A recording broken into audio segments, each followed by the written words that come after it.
thanks to her good friend insomnia. She shifted slightly and groaned as a sharp pain lanced through her head. She was going to have to somehow manage the impossible and get up so she could find some painkillers.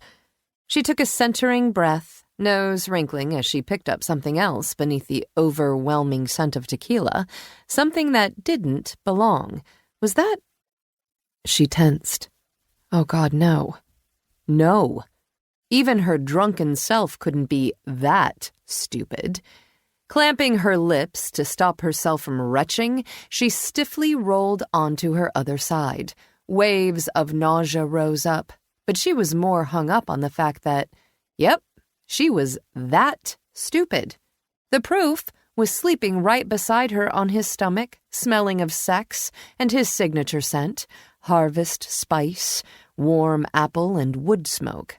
Honest to God, she was looking at 6.5 feet of solid muscle, olive skin, and raw animal energy. Tao Lukas, the pack's head enforcer. Riley closed her eyes, silently cursing herself as it all came flooding back. Oh yeah, she remembered it now, remembered his cock stretching her, his teeth digging into her neck, his tongue licking into her mouth.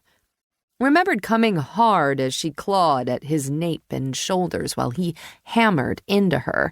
She opened one eye and winced at the sight of her brands on his sleek skin, raking over the tribal tattoo on his upper back.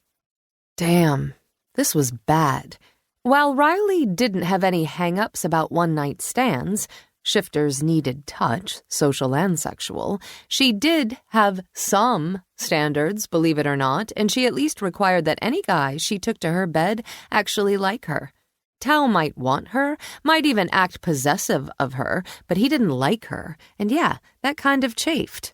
His attitude might not have bothered her if she hadn't been stuck in the grip of a wicked, sensual need since they first met.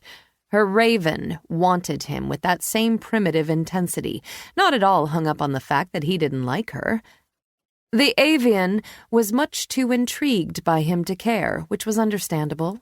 Tao had a very warrior-like mentality. He was fearless, brutally blunt, action-oriented, and forceful, and he had no time or patience for diplomacy. Many seemed to find his outspokenness off-putting, but Riley admired his refusal to tailor his judgments to placate others. She liked people who were upfront and didn't dance around what they thought or believed. That didn't mean she liked waking up in bed with him after a one-night stand. Well, as far as she was concerned, if they'd been drunk, it didn't count. Nope. Now what to do? The best option would be to wake him up and send him on his way. But there was nothing wrong with enjoying the view for a few minutes, right? It was an incredibly hot view, with his smooth jaw, prominent cheekbones, and broad shoulders. And then there was all that taut, toned skin. She hadn't before noticed the caramel ribbons streaking through his tousled brown hair that made her think of liquid milk chocolate. Asleep, he looked peaceful. Awake, he was constantly alert and watchful. Like those dangerous, menacing guard dogs that eyed strangers with suspicion and a snarl that said, "Fucking try me." When she'd first arrived, he'd looked at Riley with that same distrust, but after a month or so, things had shifted between them.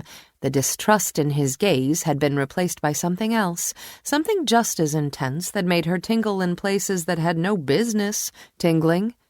That intensity made Riley a little wary, because she had super bad judgment when it came to guys and didn't always make good decisions. Case in point. And now she'd need to do something to address that dumb decision. She slowly and carefully eased out of the bed. The room spun and pain spiked through her head, wrenching a soft moan out of her. Tao's eyelids fluttered open, revealing golden brown orbs that reminded her of tiger eye stones with their silky, lustrous quality. His gaze locked with hers, and he stilled in surprise. Then those eyes drifted over her, and just like that, tension, thick, electric, and hotly sexual, snapped the air taut.